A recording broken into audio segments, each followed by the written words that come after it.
So congratulations, Direk. Another Viva Max. Takas. Please tell us something about this movie nyo ngayon. Yung Takas to parang anak na to ng Adan. Later on, ma-reveal na anak to ng ng mga projects na GL, no? Yung babae ay na-inlove sa kapwa babae, no? Takas kasi escape, so wikang Ingles. Tapos may tinatakasan yung dalawang babae. Habang tinatakasan nila yung journey nila, kain-laban silang dalawa. Yun yung journey nila. How is it working with this new talent mo na girls?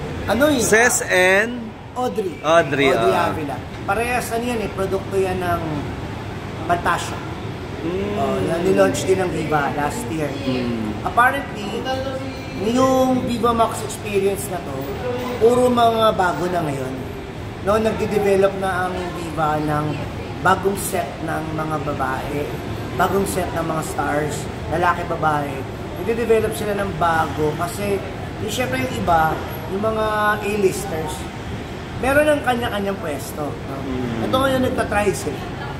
Tinry nila ngayon tong si Audrey Avila and Ces Garcia na napakahusay ng dalawang artista. Sa'yo nga daw lagi na pagbago. Kayo daw yung laging taga-launch sa kanila pagdating ng ganyan. Hindi ba pressure on your part na pagka may binigay sa inyong ganyan, kayo talaga lagi yung dapat kayo direct roman yan? Parang ganyan. Parang si Boss, parang ganun yung nangyayari process. Parang si Boss Vic, ang laki ng tiwala sa akin na mamomold din natin ito sa isang maging artista, hindi lang sexy stars, hindi lang Viva Max stars, kundi mamomold din natin ito bilang artista. So, nag-expect sila ng pag may bago, sa akin agad pupunta. Pero syempre nakaka-pressure talaga yun. Una, hindi lahat katulad ni Jerabal at Angelique Kang, no? Hindi lahat gano'n. May iba-iba talagang molde yung tao, no? Even naman sa sa Star Magic, sa pagmomolde ng artista, syempre hirap na hirap din sila mag-launch ng mga bagong papalit kay Catherine Bernardo, kay Liza Soberano. Ngayon, nagde-develop din naman ngayon ang Viva. Kaya ako, katulong din naman ako ng Viva para sa pagde-develop na to, no? Sinusubukan nila yung yung magiging gustuhin ng masa. Na tinetest nila, no? In fairness naman sa'yo, no? Lahat naman ng nilo-launch mo nagkakapangalan, Angelique Kang, di ba? Pero, Direk, etong Takas na to, speaking of Takas, ayan, pag-usapan natin. Alam ko, ikaw yung isang taong pag tinanong namin, may mga komento ka tungkol dyan Tungkol sa Bea Dominic na takasan. Takas din yun. Takas din yun, di ba? Hindi natin alam Ikaw ba in-imagine mo na soon ma-direct mo tong dalawang to? Or si Bea, personally? Si Bea. Dapat may project kami with Bea. No? Pre-pandemic. No? Meron ko rin project Bea, Albert Martinez, ganyan. Kasi kay Tita Shirley parang meron kaming nilulutong project for nangyari, ba't tinatuloy? Parang may Bea Alden pa dapat, di ba? Hindi rin natuloy. Na may Bea, hindi natutuloy pagka, sana yun, horror yung niluluto namin for Bea. Sayang. For Viva yun. Oo, sayang. Baka soon, di ba? Baka ngayon, maraming pains. O bago yung kasal, munang genre yung gusto nyong gawin kay Bea bilang magaling na actress si Bea? Ako gusto ko siyang subukan kasi sa horror. Gusto ko parang wala pa ba? Wala pa. Ang dami niyang love story, dami niyang drama, pero hindi pa natin siya nakikita na horror, di ba? Kasi parang nakikita ko kay Bea parang Hilda Coronel ng panahon Parang gano'n Gano'n siya minolde ng star na Hilda Coronel, beauty, magandang mukha, magaling na artista. Pero kasi sila Tita Hilda nag-horror, di ba? During that time, no? So, baka magaling siyang... Para masarap paglaruan, no? Magaling laruin yung takot ng mukha niya, magaling mag-drama, di ba? Yun. How about Dominic? Did you imagine? Alam mo, it's a nice, di ba, body and everything. Alam mo, isip ko, kung ako ang PR stunt ng Dominic Roque base, magbi-Viva Max ako Isa lang. Diba? Si Alvin nandito na eh. Si Alvin Casino nandito. Sino pa ba? Si Aaron nandito sa atin. Sa Viva, di ba?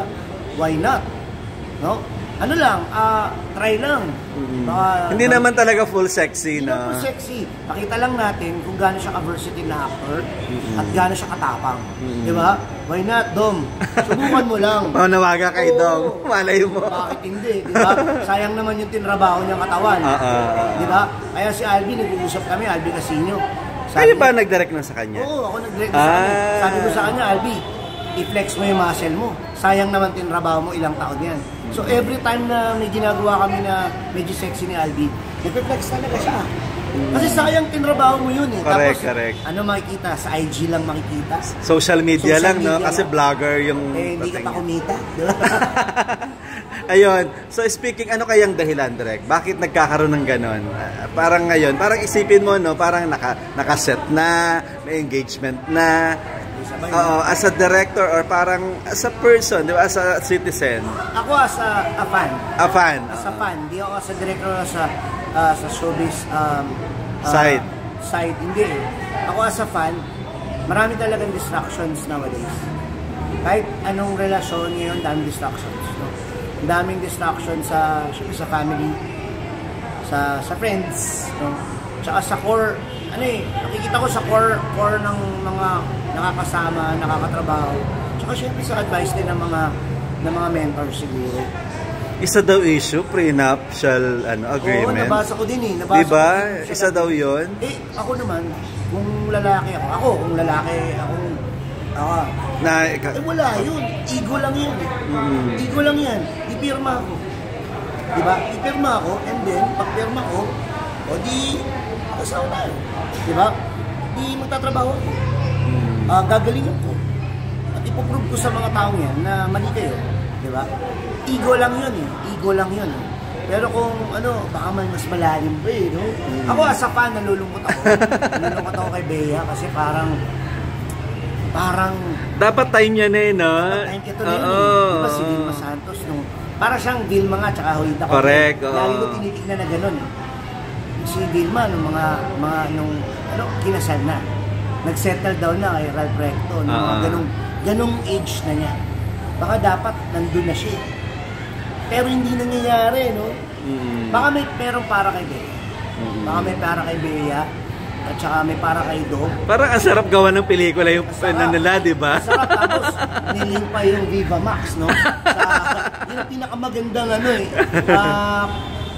meme ng mga tao eh, no? Sa social media na nahuli daw ni Bea, si Dom, na nanonood ng Angelicang film. No? Hindi natin alam, baka sa lakab yun. May ganun ba? O parang ano lang yan? Hindi, totoo. May ganun? Napanood ko lang to sa isang interview ni na nahuli ni Bea si Dom na nanonood ng movie mo ba yan? Hindi ko sure kung napanood eh. Basta Angelica daw. So ikaw pa lang may dahilan, Direk. Yung pelikula mo pala. Sa lakab pala, no? Sa lakab, by the way, sa lakab ang ganda kasi niya doon eh. Si Angelica. At saka yung mga... Sa lakab sa'yo yun, di ba? O baka nga yun. Hindi ko alam eh. Kung anong period yun eh. Baka anong period yun. Baka may ibang pinanood na Angelicang film. Pero syempre nakakabigani naman talaga si Angelica. Tinanong... Di ba parang kinausap niya, ni hindi ko alam yung issue na yan, ha? Hindi. Parang napanood na lang. Ni Lucky. Ni Lucky, in-interview si Bea. Mas totoo ba na nakita mo na make up si Dom sa may Viva Max up siya? Nagalit ka? Sabi, ako nga meron, sabi ni Lucky. Inamin nga ni Lucky Manzano. Parang gano'n. Yun, apparently, nakakatuwa yung mga social media. Pero minsan na nadadama yung Viva Max sa relasyon ng mga tao. Lalo pag-uusapan yung Viva Max. Lalo, nananahimik na ngayon si Angelica. Diba? Kasi maraming binabato siya ngayon ng kung ano-ano. Dahil doon? Hindi naman. Dahil doon sa issue, doon sa pagpo-post ng mga sexy, yung mga demanda sa kanya. Kaya nga, most likely, hindi natin napapansin si Angelica, tahimik ngayon si Agnes eh. Kasi gusto niya magpahinga, gusto niyang kapayapaan, no? Kapayapaan kasi trabaho lang naman. Pero nakakamiss na. Uli niya sa lakab, di ba? Sa lakab na, sa lakab. Nakakamiss si Angeli. Nakakamiss sa app, no? Tsaka gusto niya magpahinga. Kaya siguro nagde-develop na rin tayo ng mga bagong ayan, katulad ng Takas, nagde-develop ng mga bagong artist. So yun, Direk, ano na lang ang aabangan muna dito sa Takas? Bakit kailangan panoorin ng tao? Ayun, abangan nila yung... May mga twist din mga abangan dito. Daming twist. Pero syempre, ang aabangan natin yung mga bagong to. Si Audrey Avila and si Cesc Garcia na magagaling sila artista. No? Yun yung lagi kong iniisip na hindi lang sa sexy. Ang dami na natin napanood na sexy stars. No? Pero yung isa daw medyo kamukha ni tawag dito Meg Imperial. Saka may aura din ni Danny Capaner. Yung di ba yung shape ng mukha, di ba? Tama. Sino yan si Audrey. Si Audrey. Iba rin yung appeal, ma-appeal nga. Ma-appeal si Audrey, tattoo artist yan dati, kaya medyo ma-appeal siya sa sa lalaki. So ito ba ang aabangang Ren Escanio at parang next Cindy Miranda. Isip ko parang ganun eh. Kaya siguro napunta sa akin tong Takas eh. Kasi baka sila yung dalawang bago ngayon. As a fan naman sinasabi niyo message sa Dom Bea bilang, 'di ba? Baka naman ang message ko lang baka naman magbalikan pa. Baka maayos pa. Settle abogado sa abogado, 'di ba? Mga ganun. Ang pag-ibig di naman inaabogado, no? Baka later on marirealize din nila na important pa rin yung nabuong pag-ibig kaysa sa pa mambago. Invite nyo na si Dom, baka gusto mag-Viva Max. Lagi ko sinasabi yung Dominic Roque, inaabangan ka na ni Angeli Kang. Gusto mo, tatlo sila. Angeli Kang, AJ Raval, and Asia Acosta. Ikaw mag-ano niyan, ha? Basta, walang love scene. Basta may flexing lang ng muscles. Wow!